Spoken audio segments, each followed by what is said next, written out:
Sometime after the horrific events of September 11th, sometime in 2002, Donald Rumsfeld, the then Secretary of Defense, gave a report or an interview where he identified different kinds of threats, not levels, but different kinds of threats. He said there is the threat that is known, meaning we know what we know. Then there is a threat that is a known unknown, meaning we know that we don't know. Then there are the unknown unknowns, meaning we don't even know what we don't know. I was at a banquet last night, and Bishop Nestout, would have been something if it was Bishop DiLorenzo. Bishop Nestout was the keynote speaker, and to that list he added another category of threat. The known, the unknown, known. Meaning things that we know, but pretend that we don't. Things that we know, but live as though we don't. For Christians, for discipleship, that is the greatest threat. The unknown knowns. In order to live with that threat, we have to employ some sort of justification. We have to employ some sort of justification for turning away, from ignoring a truth, for pretending as though something is not what it is. The lawyer or the scholar of the law that asked Jesus that question, "Who is my neighbor?" did it as a way of justifying himself. He first established that the law of God is love. That is the law. And we heard that in Galatians. We just finished reading from the book of Galatians. And St. Paul tells us that the law of God is love, and against that law, against that, there is no law written. There is no law written against the fruits of the Spirit: love, joy, hope, patience, generosity, kindness, gentleness. Against the fruits of the Spirit, there is no law written. So the scholar of the law was hoping to be able to justify himself, knowing what he knows, knowing that the law of God is love, knowing that the law of God is to love our neighbor. Now he wants to be able to justify not living according to that law. And so he tries to engage Jesus in a debate over who is included and who is not. But Jesus wouldn't bite. Instead of engaging in that really silly argument, Jesus gives the great parable that has become so familiar to so many people in our culture. He gives the parable of the Good Samaritan. It's interesting because the fact that the man is a Samaritan is completely irrelevant to the story. It could have been anybody. The point of the story had absolutely nothing to do with Samaritans, but Jesus made the hero of the Samaritan, the hero a Samaritan, in order to put a fine point. We've been hearing all about the Samaritans throughout the year, and just a couple of weeks ago, Jesus had an encounter with the Samaritans where they refused to welcome him, where they refused to let him into a city. So it's not that Jesus was best friends with the Samaritans. The Samaritans were the enemies of the Jews. So when Jesus made the hero of this story a Samaritan, it was a really fine point. So much so that the man couldn't even bring himself to say Samaritan. He just said, "Oh, the one who showed him mercy." Couldn't even say the name.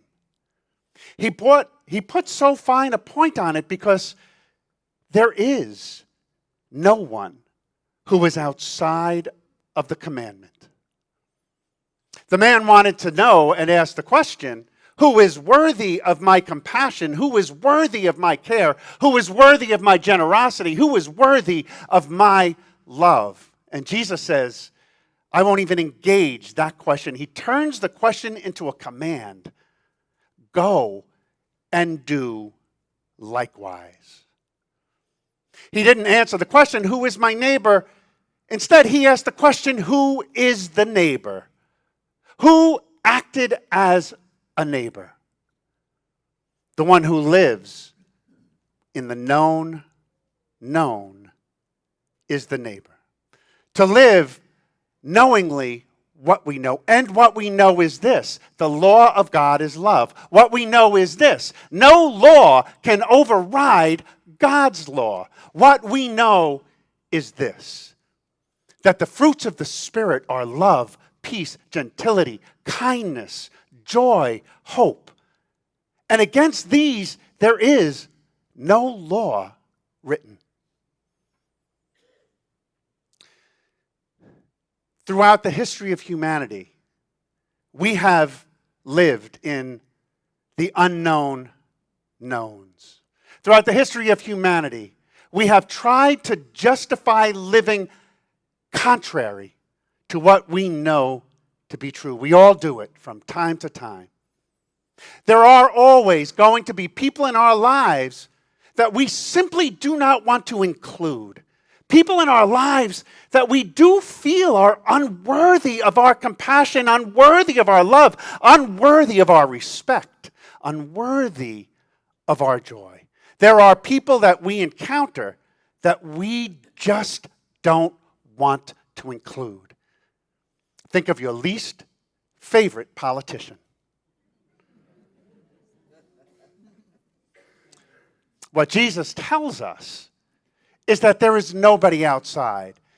If even a Samaritan can live according to the gospel and according to the dictates of the law, then everyone can live in the known knowns. What we know and how we live must be the same. It is so easy for us to use justification, and we have. Our nation has done some awful things in history. We know it. We just live as though we don't. Today, the church celebrates the feast of St. Kateri Tekakwitha, the first Native American saint in our country. And so it's important to remember that we justified our Western expansion knowing full well that we were taking land away from people who had been here for generations. And we justified it, calling it our manifest destiny. We justified it, saying that God wants us to occupy this land. We justified our behavior that we knew was wrong. We justified slavery. We justified segregation. We justify things all the time.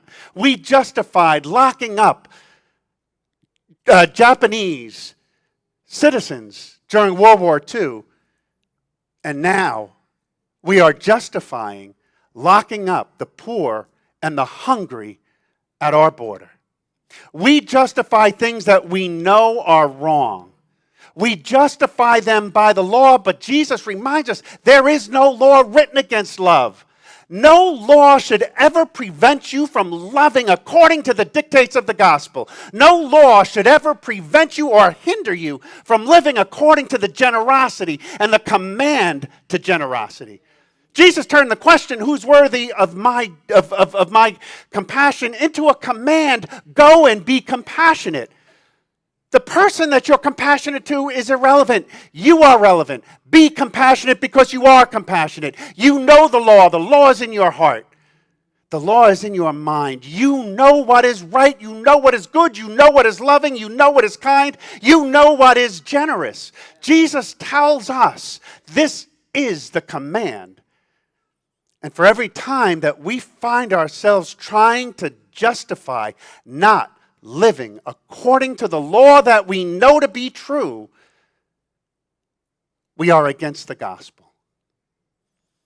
It's so easy to justify holding back compassion. It is so easy to justify holding back generosity. It's easy to justify. Holding back compassion to people that we just don't like us, that have hurt us. Discipleship is risky. If you think it's not, then you're probably not living the life of discipleship. The Samaritan risked a lot by helping the man on the side of the road. He risked ridicule of his own people. He risked being jumped and mugged himself. He risked losing everything. Discipleship is risky. Living in the known is risky.